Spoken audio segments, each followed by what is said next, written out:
U.S. President Donald Trump is speaking, and he's also at the same time praising and hailing the historic summit that he have with North Korean leader Kim Jong-Un. Let's cut straight across and listen into what is the U.S. President saying at this moment. Very friendly, waiting for the document to come back so I could read it before I leave. Anyway, I left it. It was very friendly. When I got onto the plane, I think that Justin probably didn't know that Air Force One has about 20 televisions. And I see the television, and he's giving a news conference about how he will not be pushed around by the United States. And I say, push him around. We just shook hands. It was very friendly. Look, countries cannot continue to take advantage of us on trade. The numbers are out over the last couple of years, and over the last many years, but over the last couple of years, this country has lost $800 billion on trade with other countries, the biggest one being China. $800 billion. $151 billion with the European Union. They don't take our agricultural products, barely. They don't take a lot of what we have, and yet they send Mercedes into us. They send BMWs into us by the millions. It's very unfair. And it's very unfair to our workers, and I'm going to straighten it out, and it won't even be tough. Okay? Thank you. Go ahead. Go ahead.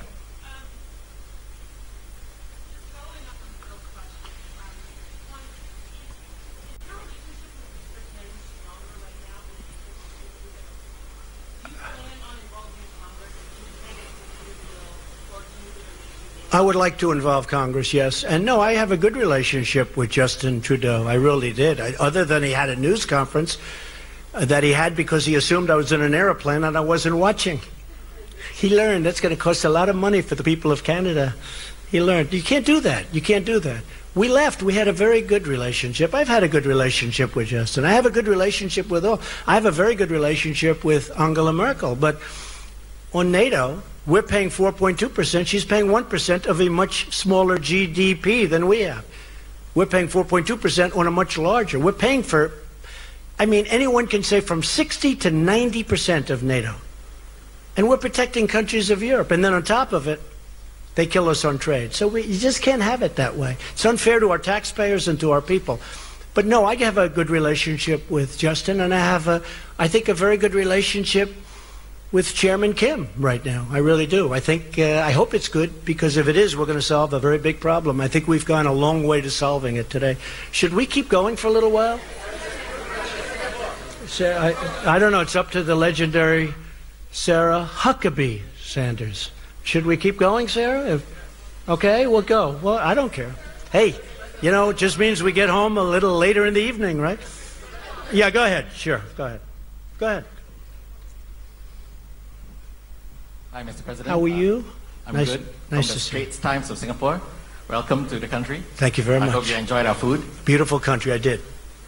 I just wanted to find out, you described this as a process. What is the immediate next step? Is there some ongoing dialogue? Yes. Oh, we're getting together next week to go into the details. And that's our Secretary Pompeo, level. yeah, next week with John Bolton and our entire team to go over the details and to get this stuff done. We want to get it done. He wants to get it done. We're also working very much with South Korea. We're working with Japan. We're working with China to a lesser extent, but we're working with China. And you're coming back to Singapore? I would come back gladly. Your Prime Minister was fantastic. We were with him yesterday. He's done a great job. It was very welcoming. It really probably made a difference, actually. It's a great place. Thank you very much. Thank you, Mr. Yes, ma'am. President. Thank you, Mr. President. What was it about that first interaction with Chairman Kim this morning that made you decide not to walk away after you said that you would know within the first minute if he was sincere? I've said that about relationships. I've said that about people. You know, in the first second, now I was generous, I said 5 seconds, but you know, in the first second, in some cases, sometimes that doesn't work out. But sometimes it does. From the beginning, we got along. But there's been a lot of groundwork. This wasn't like we went and we started talking about, as you know, right? We didn't just come in and start talking about these very complex subjects that have been going on for 70 years. We've been discussing this for months. And, you know, once the rhetoric stopped, once they did a great thing.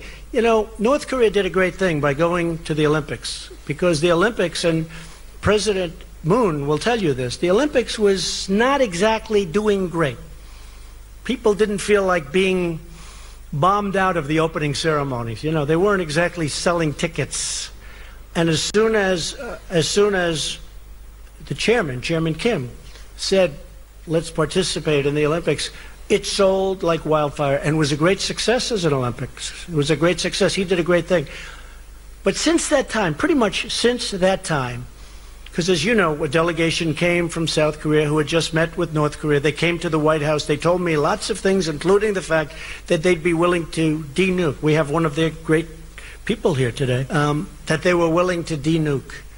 And once that started, we have been really talking about that from the end of the Olympics, when the whole delegation came to say various things, including denuking. If I may, a second question. In the document that you signed earlier today, North Korea agreed to commit to denuclearization. To borrow a phrase that you have used to criticize your predecessors and political opponents, how do you ensure that North Korea is not all talk, no action? Well, I think, can you ensure anything? Can I ensure that you're going to be able to sit down properly when you sit down? I mean, you can't ensure anything. All I can say is they want to make a deal. That's what I do. My whole life has been deals. I've done great at it. And that's what I do. And I know when somebody wants to deal, and I know when somebody doesn't. A lot of politicians don't. That's not their thing. But it is my thing. I mean, again, this really could have been done, I think, easier a long time ago. But I know I just feel very strongly, my instinct, my ability or talent, they want to make a deal. And making a deal is a great thing for the world. It's also a great thing for China. Because I can't imagine that China is happy with somebody having nuclear weapons so close. So, China was very helpful. So I think he wants to make a deal. Can anybody be certain? But we're going to be certain soon because the negotiations continue. Okay? Thank you very much. Go ahead. You mentioned that you have raised extensively the issue of human rights with Chairman Kim. I wonder what you would say to the group of people who have no ability whatsoever to hear or to see this press conference, the 100,000 North Koreans kept in a network of gulags. Have you betrayed them by legitimizing the regime in Pyongyang? No, I think I've helped them because I think things will change. I think I've helped them. There's nothing I can say. All I can do is do what I can do. We have to stop the nuclearization. We have to do other things, and that's a very important thing. So at a certain point, hopefully you'll be able to ask me a much more positive question or make a statement. But not much I can do right now. At a certain point, I really believe he's going to do things about it. I think they are one of the great winners today, that large group of people that you're talking about. I think ultimately they're going to be one of the great winners as a group. Yes, sir. Go ahead. Go ahead. Yeah. Would you ever consider removing the sanctions without significant improvement in the human rights situation? No, I want significant improvement. I want to know that it won't be happening. And again, once you start that process, there'll be a point at which, even though you won't be finished for a while because it can't happen scientifically or mechanically, but you're not going to be able to go back. Once we reach that point, I'll start to give that very serious thought. Yes, go ahead. Go ahead. Go ahead. You first. Mr. President, did you also discuss the cost of denuclearization and how North Korea is about to foot the bill while the crippling sanctions remain in place? I'm from Channel News Asia, Singapore. Well, I think that South Korea and I think that Japan will help them very greatly. I think they're prepared to help them. They know they're going to have to help them. I think they're going to help them very greatly. We won't have to help them. The United States has been paying a big price at a lot of different places, but South Korea, which obviously is right next door, and Japan, which essentially is next door, they're going to be helping them, and I think they're going to be doing a very generous job and a terrific job. So they will be helping them. And yes, ma'am, go ahead, behind, yes. Thank you, Mr. President. Thank you. I'd like to follow up on Steve's question. He asked you how long it would take to denuclearize the Korean peninsula. You said a long time. What does that mean? Well, I don't know when you say a long time. I think we will do it as fast as it can be done scientifically, as fast as it can be done mechanically. I don't think, I've read horror stories. It's a 15-year process, okay? Assuming you wanted to do it quickly, I don't believe that. I think whoever wrote that is wrong. But there will be a point at which, when you're 20% through, you can't go back. And how long? I had an uncle who was a great professor for, I believe, 40 years at MIT. And I used to discuss nuclear with him all the time. He was a great expert. He was a great, brilliant genius, Dr. John Trump at MIT. I think he was there 40 years, I was told. In fact, the head of MIT sent me a book on my uncle. But we used to talk about nuclear. He was talking about a very complex subject. It's not just like, oh, gee, let's get rid of the nukes. It takes a period of time. But the main period of time that I'm talking is that first period. When you hit a certain point, you can't go back. It's very hard to go back. And how long will that take? We don't know, but it'll go pretty quickly. Go ahead. Sure. Thanks, Mr. President. I wanted to ask again on the sanctions campaign. You alluded at the very beginning that the Chinese are not doing as great a job securing the border as they were before. You expressed, some doubts when Kim went to see President Xi. The Russian foreign minister was in Pyongyang and said there shouldn't be any sanctions while these negotiations are underway. And the South Koreans are now talking about restoring some form of trade.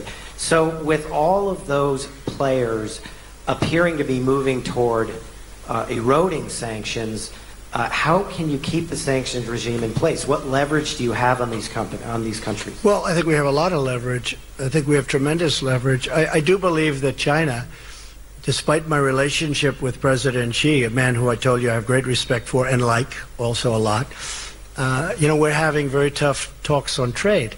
And I think that probably affects China somewhat, but I have to do what I have to do. And I think over the last 2 months, the border is more open than it was when we first started. But that is what it is. We have to do it. We have a tremendous deficit in trade, commonly known as a trade deficit. We have a tremendous deficit in trade with China. We have to do something about it. We can't continue to let that happen.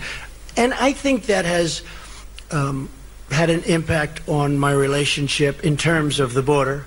I don't think it has a relationship, I don't think it affects my feeling or my relationship to President Xi, but when we first started, we weren't ready to go that route. And as we started preparing and getting ready to do that, I think that's had an impact on, frankly, the border, which is a shame. But I have to do it. I have no choice. For our country, I have to do it.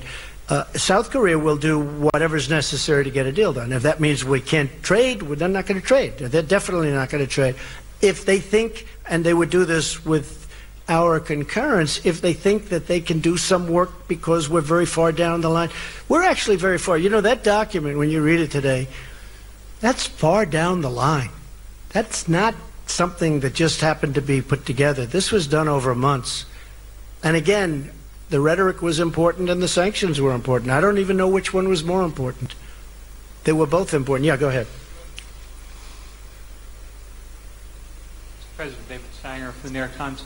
I was wondering if you could give us some sense of whether the Chairman Kim told you how many nuclear weapons he believes he's made, whether he's willing to turn those over first, and then whether in your mind you need to do more than was done in the Iran deal for actually dismantling both the uranium and the plutonium processes, and whether or not you had a sense that Chairman Kim really understood what that involved and had a timetable in his own mind of shutting that. Well, David, I can tell you he understands. He understands it so well. He understands it better than the people that are doing the work for him. That is an easy one. As far as what he has, it's substantial, very substantial. The timing will go quickly. I believe you'll see some good action. I mean, as an example, one of the things with the missile site, I think you're probably surprised to hear that. That was a throw-in at the end, the missile site. But I really believe, David, that it's going to go very quickly. I really believe that it's going to go fast. And it is a very substantial arsenal. There's no question about it. I used to say, maybe it's all talk and no action. But we have pretty good intelligence into that, although probably less there than any other country. You understand that maybe better than anybody in the room. probably less there than any other country, but we have enough intelligence to know that what they have is very substantial. This is why, David, I always say that this shouldn't have taken place so late into the process. Wouldn't this have been better if it was 5 years ago or 20 years ago or 15 years ago, and we didn't have to worry about not having a successful meeting like today? So, and I still love my first interview with you, David. I still have that interview, actually. Yeah, go ahead. Thank you.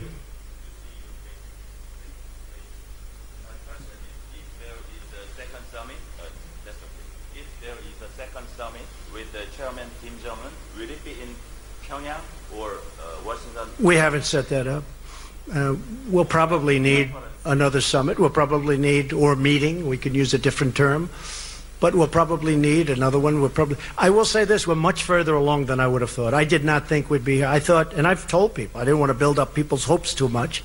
I told people, I thought that this would be a successful meeting if we got along, we developed a relationship, and we could have maybe gotten to this point in 3 or 4 months from now. But it really happened very quickly. A lot of that was because of the foundation that was, put down before we met. A lot of things happened very fast. We didn't have, as an example, bringing back the remains. That was not one of the things that was on our agenda today. I brought it up at the very end because so many people had talked to me about it, and I brought it up at the very end, and he was really very gracious. Instead of saying, well, let's talk about it the next time, he said, it makes sense, we will do it. And he knew, they know where many of those incredible people are, where they're buried, along roads, along highways, along paths, usually, because our soldiers were moving back and forth and they had to move rapidly. It's very sad. But he knew, and that was brought up at the very end, and it was really great that he was able to do it. A lot of people are going to be very happy about that. Yes, go ahead, please. Thank you. Emerald Robinson, One American News. Congratulations. Thank you. Thank you for the nice way you treat us. We appreciate it. Really, it's very good. It's really beautiful what you do. Go ahead. And now I'll probably get this killer question. Well, I do want to talk about the future of North Korea. It's all right. Specifically the people. Kim Jong-Un is saying he's wanting a brighter future with prosperity for his people, yet we know they've lived under oppression. You showed him this video of what the future could be like. But do you have an idea specifically of the model that he would like to go towards? Economically, is he open to more economic freedom? It's a good question. So you saw a tape today, and that I think was done really well, but that was done at the highest level of future development. I told him, you may not want this. You may want to do a much smaller version of this. I mean, you're going to do something, but you may want to do a smaller version. You may not want that with the trains and the everything, super, everything at the top. And maybe you won't want that. It's going to be up to them. It's going to be up to them. It's going to be up to the people what they want. They may not want that. I can understand that too. But that was a version of what could happen, what could take place. As an example, they have great beaches. You see that whenever they're exploding their cannons into the ocean, right? So I said, boy, look at that. Wouldn't that make a great condo behind? And I explained, I said, instead of doing that, you could have the best hotels in the world right there. Think of it from a real estate perspective. You have South Korea, you have China, and they own the land in the middle. How bad is that, right? It's great.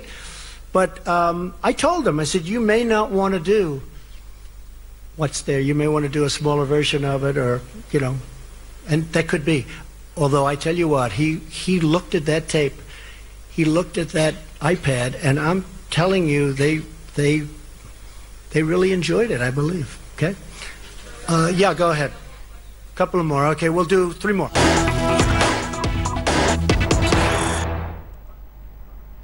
Okay, so that was President Trump, who was speaking on the historic summit that he had with the North Korean leader. Thanks for watching the video.